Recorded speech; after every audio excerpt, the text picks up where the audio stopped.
Hey Faith family, Pastor Nick here. I hope y'all are enjoying nearing the end of your summer. I am back from my training, and this past Sunday our guest preacher, Pastor Kelsey, preached beautifully on the understanding of unity in diversity in the book of Acts. And so since she put it so eloquently, if you missed her, I thought I would share what she had to say for this week's midweek pickup. Enjoy.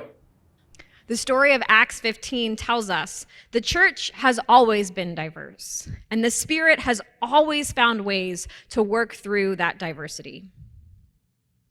Peter's testimony reminds us that God often calls us to welcome those we didn't expect to welcome. Paul and Barnabas' disagreement reminds us that even faithful people don't always agree, but that doesn't mean the mission is over. God can use even our differences to expand the reach of grace. So what does this mean for us today? First, it means that we should resist the urge to gatekeep grace. Peter's warning to the church in Jerusalem is one that we still need to hear. Why are you placing a yoke on others that we couldn't even bear ourselves?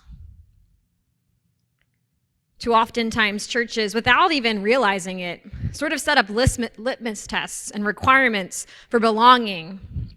But grace is not earned, it's received.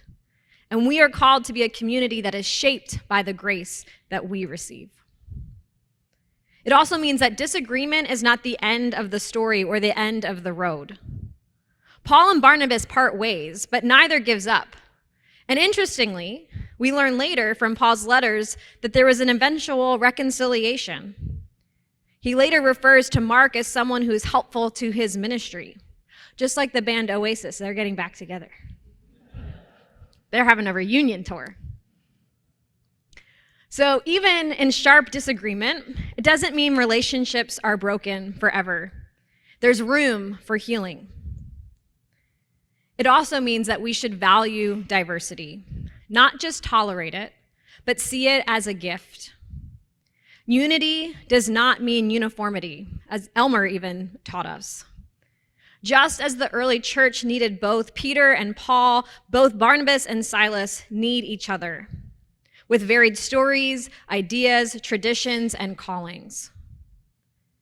In this congregation, in our North Texas, Northern Louisiana Synod, probably even in your workplaces, in your families, in your communities that you inhabit, you will encounter people who think differently than you.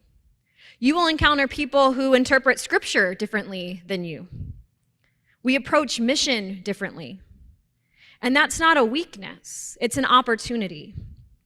Because the Spirit moves in ways that we don't always expect. Thank you, Pastor Kelsey, for your beautiful words and for being able to worship with us at Faith. It is all about relationships that matter, y'all, and we are so grateful for the relationship with our synod. I hope you enjoyed this midweek pickup, and until next time, I'll see you soon.